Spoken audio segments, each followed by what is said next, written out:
our show is about finding a job, so let's start at rock bottom. You're fired, you're scared, you're curled up on the sofa. What is going to get you off your butt and hitting the bricks for a job? We are finding out right now from career expert and author of The Truth About You, Marcus Buckingham. Marcus, good to have you here. Thank you for having me. It's kind of hard to do because it's a tough situation. You have your family depending on you. What really will motivate someone to kind of get out there the right way?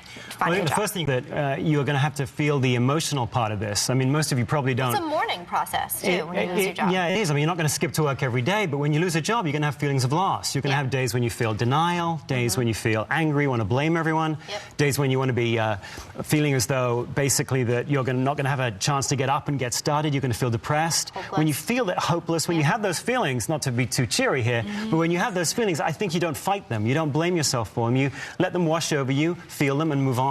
Okay. So you have some steps for us, right? Now, and definitely, you said that there are 3 things that you must do in order to get a new job. What are they? Well, yeah, the hard thing about finding a new job is it's so overwhelming. So there's 3 phases I would think about if you're going to go search for a new job. 1, get clear. Get clear on what your finances are. It takes about 100, 120 days to find a new job. How long can you last? 120 days in this environment? Yes, 120 days for right now. It's about 4 to 5 months. So know financially whether you can last. Second, I think get clear on what your strengths are. Now is actually a great, it sounds like a weird thing to say, but now's a great opportunity to stop, take a breath, think about what your strengths, your passions are, and orient your life around those. So first, get clear. Second, get ready. That means hire yourself as your own headhunter. Okay. Treat finding a job as a job. When you lose your job, you don't just lose your money. You lose structure, don't you? Your day falls apart. So take a place in your house, be it a table or an office, and put a 9 to 5 structure together. And then set goals. How many people are you going to call? How many resumes are you going to send out? How many contacts are you going to make? So get ready. And then lastly, get moving. You're not going to find your perfect job right away. You just aren't. Consider a platform job. A platform job might be 2 to 3 rungs below where you're at in terms of salary and title, but it's a job which gives you a foundation to launch the next stage of your career. Keeps you going during that 4 to 5 months. That's interesting. My philosophy is always show up as much as you can. Even if it's not the greatest job, you just show up because you're there.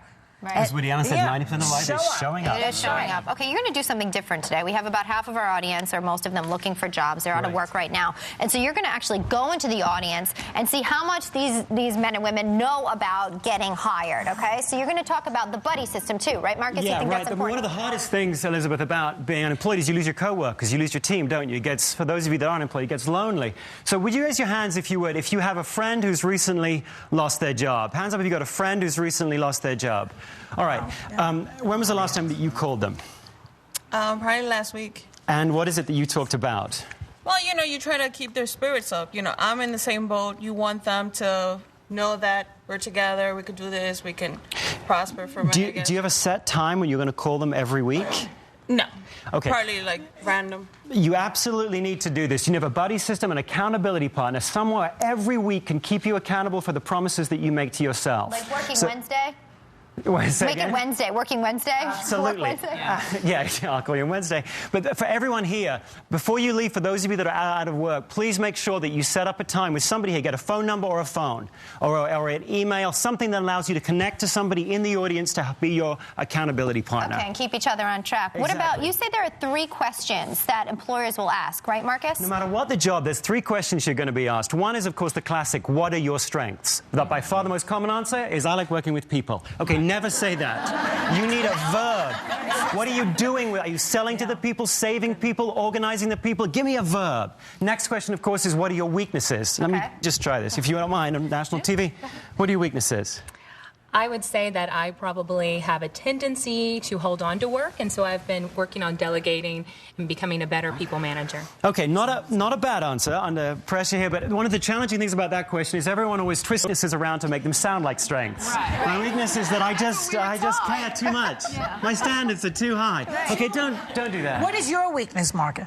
My weakness, frankly, is getting into a situation where I have to dive into a new subject right away and make it up as I go along. I like like knowing something deeply, one thing deeply. That's my So what strength. should people say? How do you do your weaknesses? What I would say is just fess up to something that drains you and drags you down. A weakness isn't what you do badly. There are some things you do well that drain you. That's a weakness. A weakness is something that drains you. Fess up to, you know what, I don't work well by myself, and here's what I've done to manage around it. Okay. And you always get asked, too, like, why should we hire you, right? You get that question a lot, too? The last question, of course, is why should I hire you for this job? Right. And the simple answer to that, guys, is just very straightforward. Here's how I think success in the job is going to be measured. Here's my strengths, and here's why I think my strengths can drive this job. Are we supposed to be asking a question back to the future employer at that first interview? Because they always say, any other questions? Yeah, there's nothing more disappointing for an interviewer to go, any questions for me? And the person goes, no. Yeah. Okay, so what do we ask? Questions. So, do you have a job interview coming up shortly? Yes, I do. All right, so what are the questions that you would ask the job interview? What is the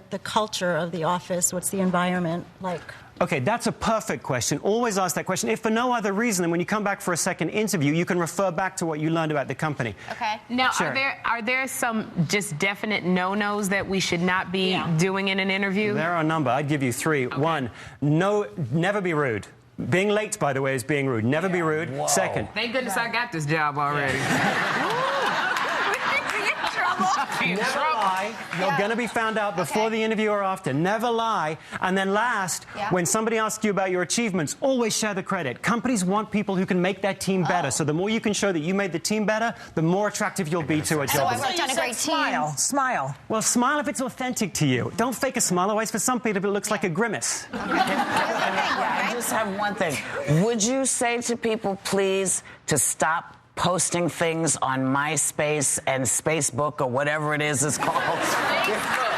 Facebook. Because employers are now looking at these things. Right? They have to be. Transparent world. Yes, I think you need to be terribly careful about what you put out there, because what you put out there is going to be your personal brand, and your personal brand is part of why you will get hired or not. Everything is your resume. Marcus, thank you so much. We need you today. Everyone in the audience is getting a copy of Marcus Buckingham's book, The Truth About You, and we'll be right back with some women.